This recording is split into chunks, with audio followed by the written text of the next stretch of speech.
بسم اللہ الرحمن الرحیم۔ حضرت علی رضی اللہ تعالیٰ عنہ کے زمانے خلافت میں کوفہ میں کسی کا ایک باغ تھا۔ ایک روز وہاں رئیس ابو احمد تفریح کے طور پر گئے۔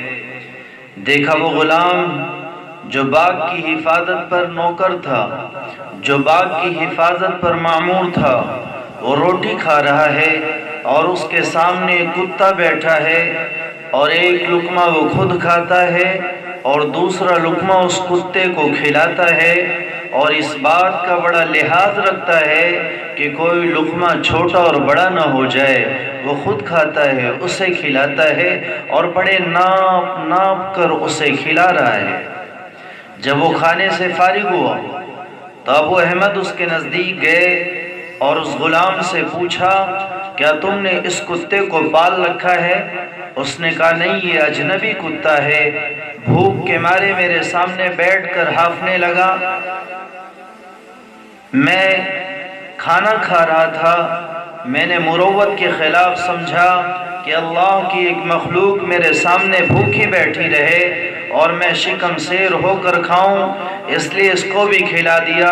ابو احمد نے کہا کھلانے میں تو کوئی مذائقہ نہیں، لیکن تم لقمے جانچ کیوں رہے تھے اور بڑا جانچ کر ناپ تول کر کھلا رہے تھے اور خوب برابر کر کے کھلا رہے تھے؟ اس نے کہا میں نے نیت کر لی تھی کہ اپنی روٹی میں سے آدھی خود کھاؤں گا اور آدھی کتے کو کھلاؤں گا، اس لیے میں بہت خیال رکھتا تھا کہ لقمے چھوٹے بڑے نہ ہو جائیں جو میری نیت کے خلاف ہو جائے، اور کل قیامت کا میدان جب ہو اللہ کہے اے فلاں تو نے کہا تھا میں اسے آدھی روٹی کھلاؤں گا اور تو نے زیادہ کھا لی، اسے کم کھلا دی، اور اسی کم زیادتی پر کل قیامت کے دن اللہ میری پکڑ فرما لے۔ اللہ اکبر۔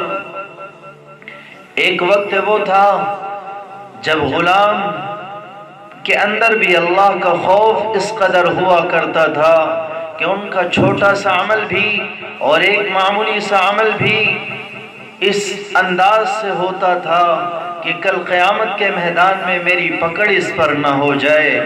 ایک لقمہ خود کھاتا ہے اور دوسرا لقمہ اس کتے کو کھلاتا ہے۔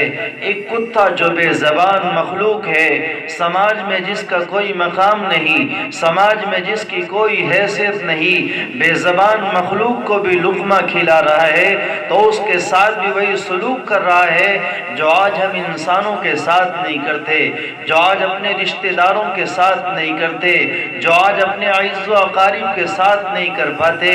یہ اللہ کا خوف تھا اور وہی خوف ہمارے دلوں سے نکل چکا ہے، ورنہ ہماری نیت اس کی تو کوئی اہمیت نہیں، بلکہ آج ہمارے وعدے بھی اس کا مقام بھی نیتوں کے بقدر نہیں ہے۔ آج شب و روز نہ جانے کتنے وعدے کرتے ہیں اور ان وعدوں کی ہمارے نزدیک کوئی پرواہ نہیں ہوتی، وعدہ ٹوٹ جائے کوئی پرواہ نہیں، وعدہ خلافی ہو جائے کوئی پرواہ نہیں، قرآن وعدہ خلافی سے منع کرتا ہے، اس کی کوئی پرواہ نہیں۔ میرے بھائیوں، یہ ایک سنگین جرم ہے کہ وعدہ کر کے وعدہ خلافی کی جائے اور اللہ کی مخلوق کو دھوکہ دیا جائے۔ ایک موقع پر اللہ کے نبی علیہ السلام نے ارشاد فرمایا، آیت المنافق ثلاث اذا حدث کذب واذا وعد اخلف واذا اؤتمن خان۔ اللہ کے رسول نے فرمایا منافق کی تین نشانی ہے، جب وہ گفتگو کرتا ہے تو جھوٹ بولتا ہے، جب گفتگو کرتا ہے تو جھوٹ بولتا ہے۔ آج ہمارے سماج میں دیکھ لیا جائے، ہمارے معاشرے میں دیکھ لیا جائے، جھوٹ کتنی عام سی بات ہو چکی ہے، مذاق میں بھی بولا جا رہا ہے اور حقیقت میں بھی بولا جا رہا ہے، بلکہ آج جھوٹ بولنے والا وہ اپنے آپ کو ہوشیار اور مائنڈڈ کہلاتا ہے۔ نہیں میرے بھائیوں، جھوٹ ایک سنگین جرم ہے، جھوٹ ایک سنگین گناہ ہے جس کی وجہ سے انسان اللہ کے نزدیک ملعون ہو جاتا ہے۔ جس کی وجہ سے انسان گناہوں کی طرف مائل ہو جاتا ہے اور گناہ کرتے کرتے گناہ اسے جہنم کی طرف ڈھکیل دیتا ہے۔